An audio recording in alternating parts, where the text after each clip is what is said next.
Welcome back to the new session today. Today we are going to exploring with a very interesting chapter, which is chapter 3, Animals Adaptation. So learners, have you ever wondered that animals like camel can live in deserts without water for many days? And similarly, the polar bears live in the snowy covered areas of Arctic region. How do they survive? How do they live there with all these climatic factors? So let's explore it all together. So the learning objectives of this chapter are importance of adaptation in animal. Okay. Then we have adaptations of environment, adaptations for food, and adaptations for survival. So students, first of all, they have given you that you have to match these animals with their habitat. Okay. So if you see them, so this is camel. And as I told you, camel lives in the desert area. So we are going to match this with this desert area. Similarly, this is what elephant. An elephant lives in the rainforest, evergreen rainforest. And this you're going to match with this picture. And this is what? This is fish. And fishes lives in the water or any aquatic body. So we are going to match it with this. Now, different animals live in different conditions on earth. A natural place where an animal lives or grow naturally is called habitat. So students, as we all know that there are various types of animals around us. Okay. And every type of animal lives in a particular natural place where it survives, where it grows, and that place is known as its habitat. See, animals living in different habitats adapt themselves according to their surroundings. So, as I told you, these animals living in their habitat have to develop certain features so that they can survive easily in their surroundings. Okay, and these changes do not take place in a very short period of time.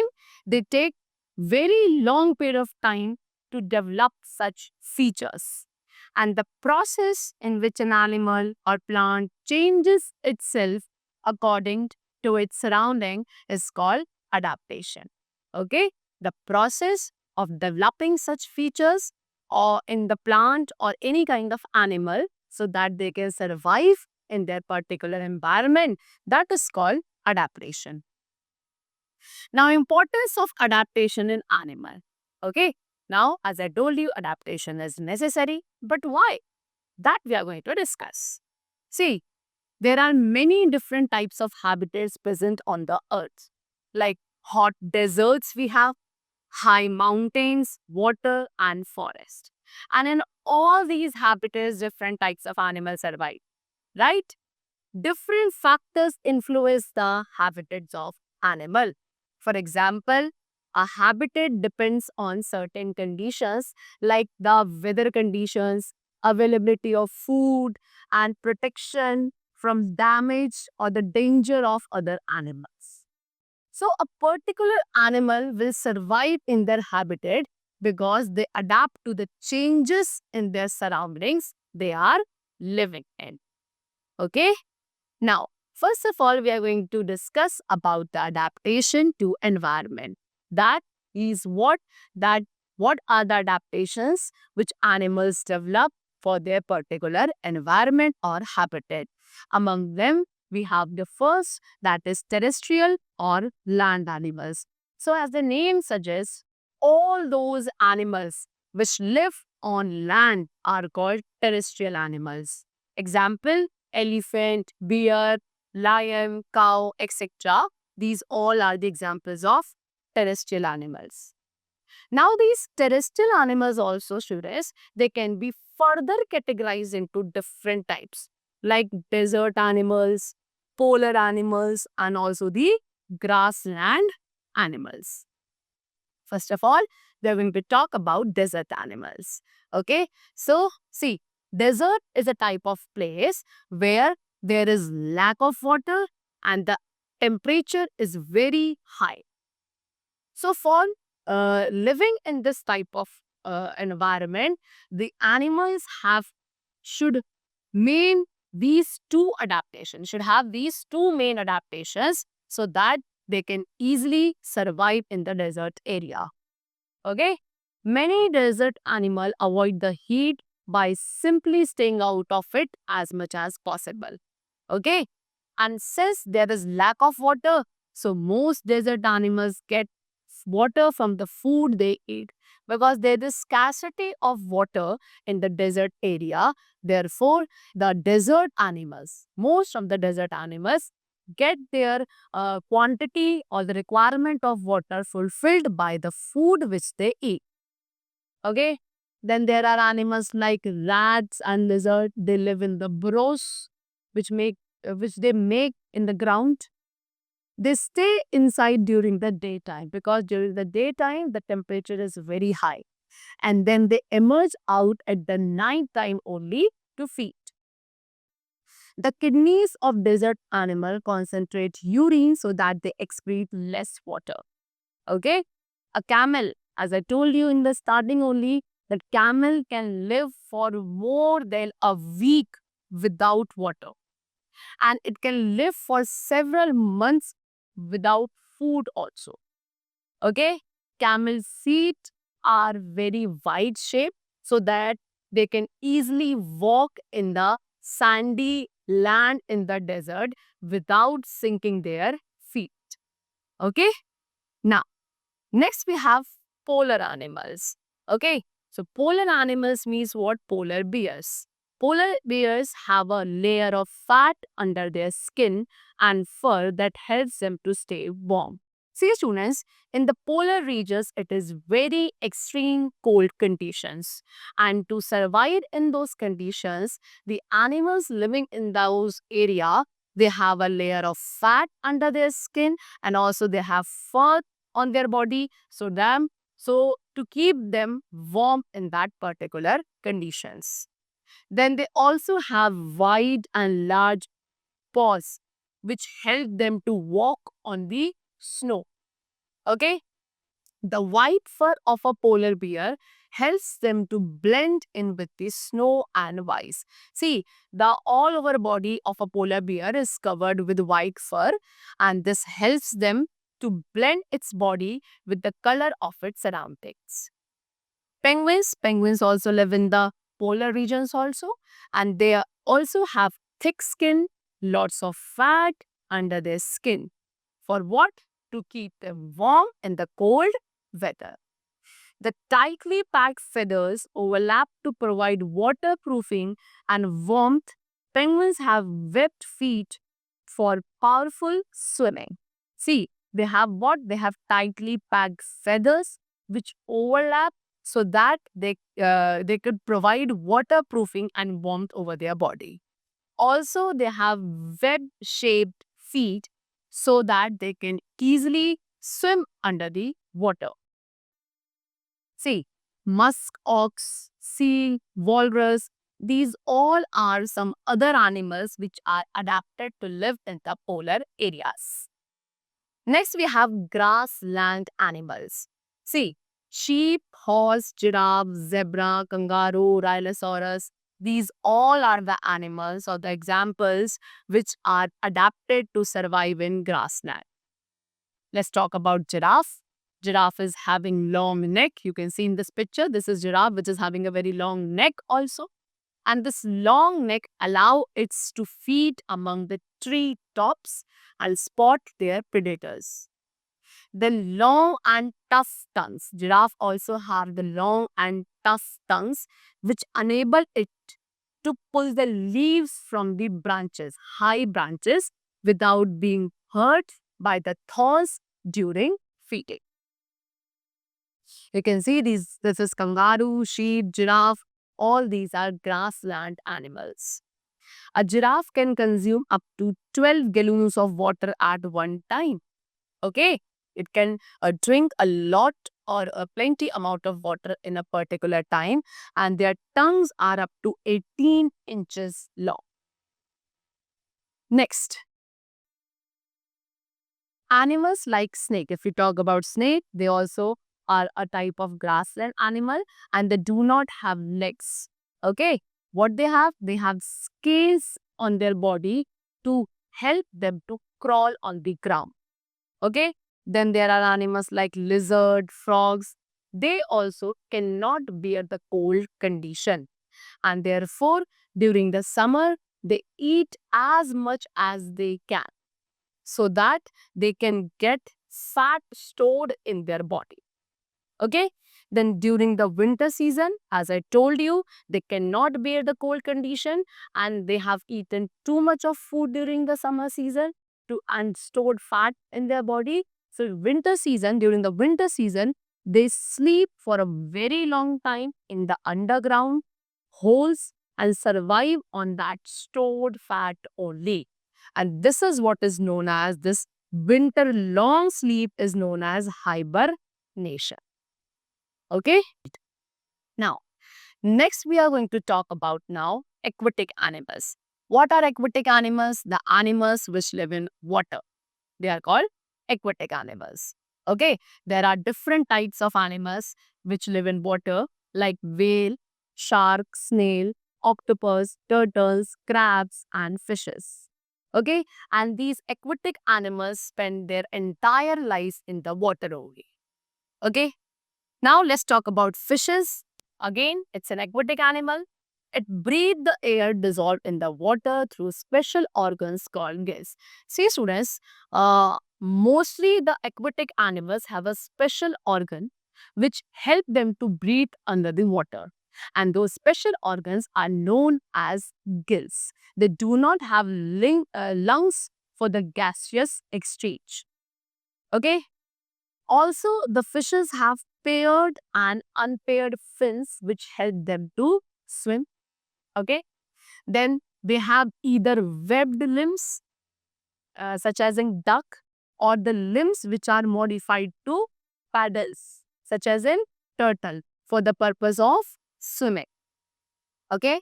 Fishes, crabs, these have gills, as I told you, and these gills help them to breathe in the water. Now, next we are going to talk about the amphibians. Now, what are amphibians? The animals which can live or survive on both. That means they can easily survive on land and in water. Such animals are called amphibians. Okay. See, students, amphibians are cold-blooded animals. Means what?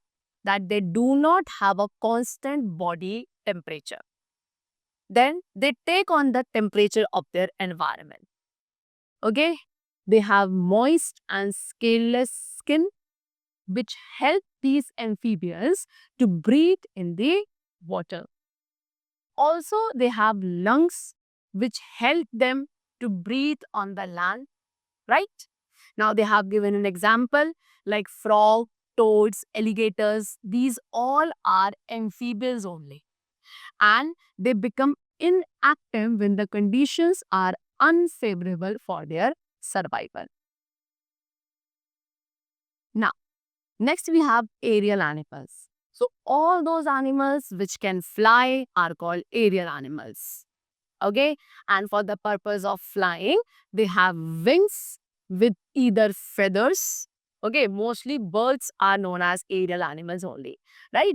So birds as an aerial animal, they have wings, they have feathers, or the large flap of skin also, such as in bat, which help them to fly in the air. Also, students, these aerial animals have hollow bones. Means what? They have air spaces inside their bones, which make their body lightweight and then helps them to fly easily in the air. Okay, they have good eyesight also. Most of the birds have good eyesight and hearing. Okay, and then if we talk about insects, insects also have wings through which they can fly. Butterfly, it also have beautiful wings to fly. So these all are the aerial animals. Now let's talk about next type of animal, that is arboreal animal. Arboreal animals are the animals which spend most of their time on trees. Okay, the animals which spend most of their time on trees are called arboreal animals. Okay, as these animals live on trees, so they have long tail for their body balance. They have good eyesight, good hearing ability. Okay, monkeys, tree lizards, they all are arboreal animals.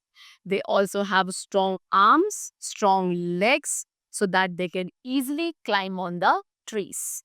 Okay, and they use their strong claws to cling tightly to the branches. Okay, so these were the adaptations for their particular environment or habitat. Now we are going to talk about the adaptations in the animals for their food. Okay, now the animals can be categorized into major four groups on the basis of their eating or feeding habit or the type of food they eat. Okay, so first of all, we have herbivores. What are herbivores? All those animals which feed on the green plants or any green products. They are called herbivores or plant eating animals like cow, goat, giraffe. These all are herbivores.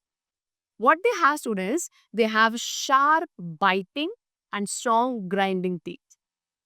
Also, they have long and strong legs so that they can easily travel the long distances in search of their food. Then second type of animal which we have are carnivores. What are carnivores?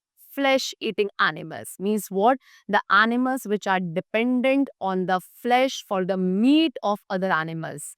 They simply hunt and then they kill it and then they eat the flesh of that particular animal. Such animals are called carnivores or flesh eating animals. Okay, so flesh eating animals are called carnivores. Example, lion, tiger, cheetah, wolf, these all are carnivore. See, carnivore is a predator. Why? Because it has to find and then catch its prey. They have long, sharp teeth.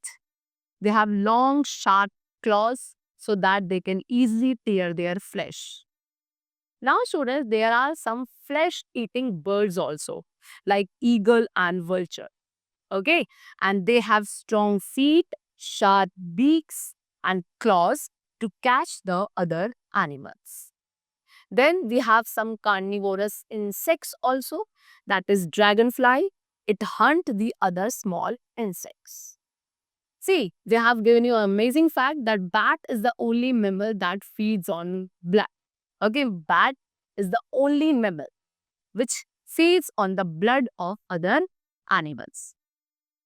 Now, next we are going to talk about omnivores. Now, what are omnivores? The animals which eat both plants as well as the flesh of other animals, right?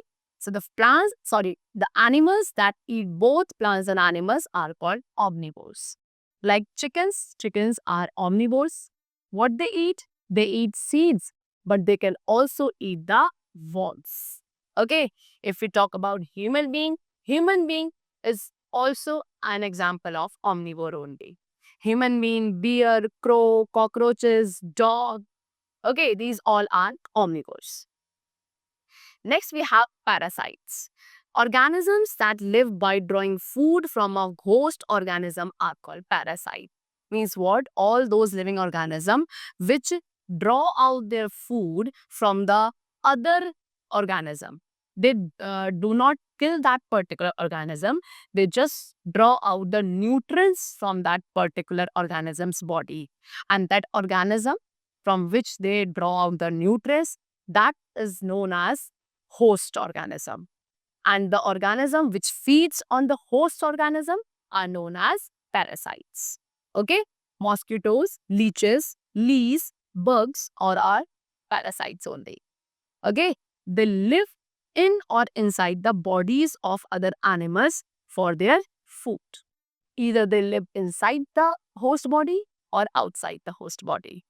They also have sucking tubes so that they can suck blood from the body of host and derive their nutrients. Okay? Now, so the adaptations for the eating habits have been completed, and now we are going to talk about the adaptations for protection. Okay, see students, there are some distinct features of animals which help them to protect also in their particular habitat. Okay, and first of all, we have camouflage. What is camouflage? Camouflage is a method used by animal to blend its body color with their environment so that they cannot be seen easily. See students, there is an ability of some animals through which they can blend their body color with their surrounding so that they cannot be easily identified by any other organism or their predator. Such method of protecting themselves is known as camouflaging. See, grasshoppers, caterpillars, they all have this ability that they can blend with the green color of leaves and grasses. Also, the zebras, tigers, leopards, what they have? They have stripes or spots on their bodies which help them to merge or to blend with their environment. Next, we have warning coloration. See, warning coloration is how animals let other animals know they are poisonous or dangerous. It is a kind of ability by which they let the other animals know that the animal itself is poisonous or dangerous. See, students, it is exact the opposite of camouflaging. Okay? Warning colors are usually some combination of red, yellow, black, and white. Then next we have poisonous liquid. Poison is what? It is any substance that is harmful to your body, right? Any substance, any chemical which is harmful to our body, that is considered to be poisonous. So you might swallow it, inhale it, inject it, or absorb it through your skin. Then any substance can be poisonous if too much is taken. If any substance is taken in an excess amount, then that could be poisonous to us. Okay? Bugs, beetles, toads, frogs, all these organisms produce some poisonous liquid which repel their attackers. And then they can protect themselves. Next is mimicry. See students, now there are specific terms like masquerade and mimesis. Okay, and these terms are sometimes used when the models are inanimate. For example, animal such as flower mantises, planthopers, comma, geometer, moth caterpillars. What these animals have? These have resembled twigs, bark, leaves, bird droppings or flowers. Then there are many animals which bear eye spots, and these eye spots are hypothesized to resemble the eyes of larger animals. Okay?